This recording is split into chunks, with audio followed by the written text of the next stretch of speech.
Praise the lord. బాగున్నారా? ఈ రోజు మిమ్మల్ని అడగదలుచుకున్నాను, మీరంతా బాగున్నారా? మీ కుటుంబం క్షేమమ్మా? మీ ఇల్లు భద్రంగా ఉందా? మీ ఇల్లు దేవుని సన్నిధితోటి నింపబడి ఉందా? చూడండి, యోబు గ్రంథము 5వ అధ్యాయం 24వ వచనం చెప్తుంది, నీ డేరా క్షేమ నివాసం అని నీకు తెలిసి ఉండును, నీ ఇంటి వస్తువులను నువ్వు లెక్క చూడగా ఏది పోయి ఉండదు. ఈ రోజు మనము అనుకుంటాము ప్రతి విశ్వాసికి అసలు బాధలే ఉండవు, కష్టాలే ఉండవు, నష్టాలే ఉండవు. అది చాలా తప్పైన పద్ధతి. అది వాక్యానుసారమైనది కాదు. ప్రతి విశ్వాసికి ఇంకా అధికమైన వేదనలు ఉంటాయి, కష్టాలు ఉంటాయి. కానీ ఈ రోజు మనము పరీక్షించుకోవాల్సింది ఏంటంటే, నష్టం వెంబడి నష్టం, నష్టం వెంబడి నష్టము, కష్టం వెంబడి కష్టము, అసలు తీరిక లేకుండా, గ్యాప్ లేకుండా ఒకటి తర్వాత ఒకటి అంతకంతకు మేము దిగజారిపోతున్నామే కానీ ముందుకు వెళ్ళట్లేదు.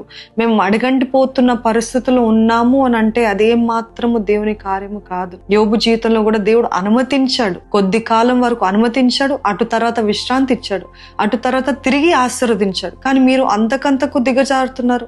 అంతకంతకు కుటుంబంలో నాశనము, విఫలము, నష్టము, కష్టము, అపాయాలు, తెగులు వెనువెంటనే వస్తున్నాయి. అసలు తీరిక లేదు అని అంటే జ్ఞాపకం ఉంచుకోండి, అది దేవుడిది కాదు కానీ అపవాది కార్యము. అందుకనే భయభక్తులు కలిగిన ఇల్లు, భయభక్తులు కలిగిన కుటుంబము, భయభక్తులు కలిగిన వ్యక్తుల గృహము అంతకంతకు దీవించబడుతుంది, అంతకంతకు ఆశీర్వదించబడుతుంది. అన్ని విషయాలు దేవుని హెచ్చరికలు, దేవుని గద్దింపులు తీసుకుంటూ సరి చేసుకుంటూ, అదే రీతిగా దేవుని వాక్యానుసారమైన బ్రతుకులు, కుటుంబాలు, ఆత్మలో ఎదిగే కుటుంబాలు, వాక్యంలో ఎదిగే కుటుంబాలు ఎప్పుడు కూడా దేవుని కాపుదలు ఉంటదని జ్ఞాపకం ఉంచుకోండి. అంటే మేము ఇది చేస్తేనే కాపుదలు ఉంటుంది, మేము ఇది చేసినా గానీ మాకు కాపుదలు లేదే కాదండి. నేను ఇందాక చెప్పినట్టు కొన్నిసార్లు దేవుడు అనుమతిస్తాడు, కానీ అది ఎక్కువ కాలం ఉండదు, శాశ్వతంగా ఉండదు. అలాగా సర్వనాశనం చేసే దేవుడు కాదు. దేవుడు God is a God of restoration. కానీ మీరు గ్రహించాల్సింది ఏంటిదంటే, నరుల యొక్క అంటే మనుషుల యొక్క కష్టం ఆశీర్వాదం ఇవ్వదు, కానీ